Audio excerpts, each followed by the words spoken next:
Hi, I'm Michael and this is my 2016 Jaguar F-Type R, all-wheel drive in Italian Red / Firenze Red, and it has 5,580 original miles on it right now.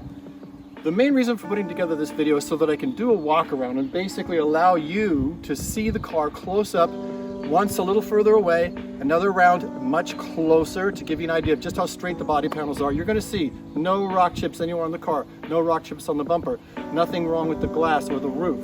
And I'm going to give you a special close-up of the wheels so you can see that there is zero hash, zero scrapes, and nothing wrong with the tires. So in this walk-around video, if a picture is worth 1,000 words, then as far as I'm concerned, a video is worth 1,000,000. I'm going to take my time as I walk around the car and show you the exterior, the interior, the flaws, the wheels, things like that. Basically, what I'm trying to do is make the video that I wish people would make for me if I was buying a car remotely. If you get bored, feel free to go ahead and fast forward to the next section.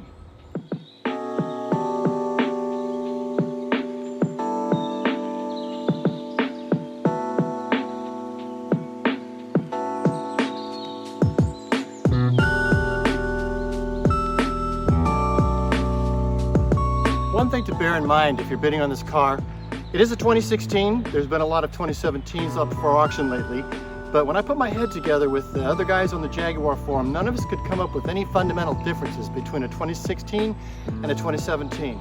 2016 is the first year of all-wheel drive. 2017, the cars are basically the same. It's only when you get one of the later years that you start to get into the facelift aspect of it, maybe some new options that are available, things like that, but still no more power, and you still pay a huge premium for those later year cars. Another thing to keep in mind is if you are buying a 2017 because you want the warranty, well, it's 2021 and a 4-year warranty is either already expired or close to being expired.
Okay, besides the fact that all the paint on the car is original, what I'd like to do now is take some time to show you 3 flaws that you could find on the car, 2 of which you can see and 1 which you really can't.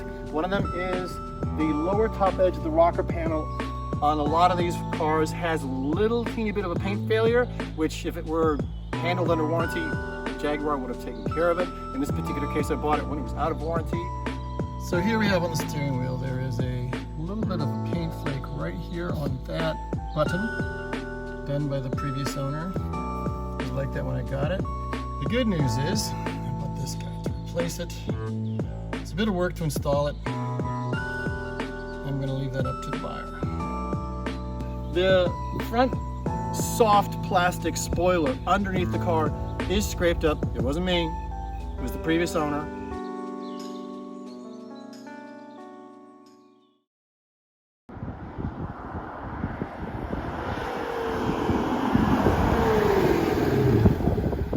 So when we first start up,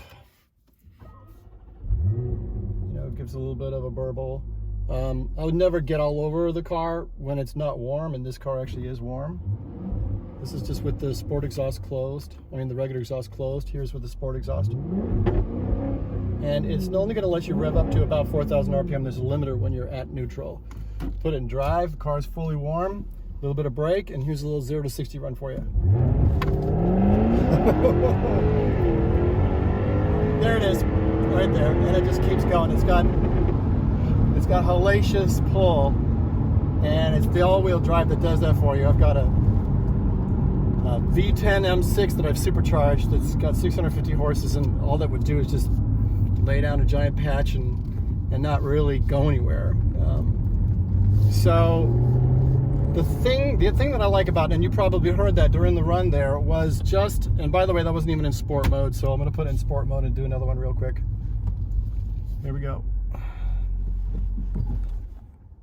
Stop start. Here we go.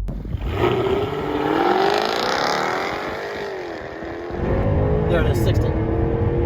So you hear how fast it shifts, and the thing I love about this car is the transmission. It kind of just really makes the car, when you're downshifting, same thing, listen for it.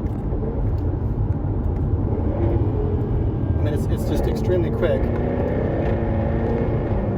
That's me shifting, and so it's insane. Don't have any other cars that shift like that, even with my SFG on my M6. This thing just is so quick. Let's try those downshifts again.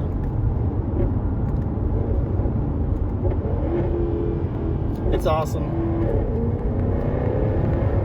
The other thing about it that's pretty brutal is just the crazy throttle response you get out of it, which I don't really see people demo very often in videos, and it's something that's fun to play with. This car just has that sort of extremely tight steering, tight throttle, tight everything sort of feel that you'd expect out of a car of this caliber. So one of the things that people are going to ask about, and I have to drive kind of slow to demonstrate it, is the blind spot monitoring, where basically you get the little lights that blink on your rear view mirrors. That one right there just lit up full because basically someone just gained on me really quickly. It took me like 2 seconds to get used to it, and I love it, and I actually miss it on all my other cars. One of the things I like the best about it is that it scales. So if someone is like zooming by you super fast, it actually blinks to sort of warn you, hey, this dude is like really hot. Like this person coming in right here, I'm looking at it, yellow, and you can see how fast they went by. That's not unreasonable. But if someone actually zooms by you really quickly, it'll like blink on and off really, really fast in order to warn you. Be the hell careful. I find that I use it intuitively a lot more often than I would have expected, and it took me like basically nothing to get used to it, which is really, really cool. Thanks for watching the video, and have fun with the auction.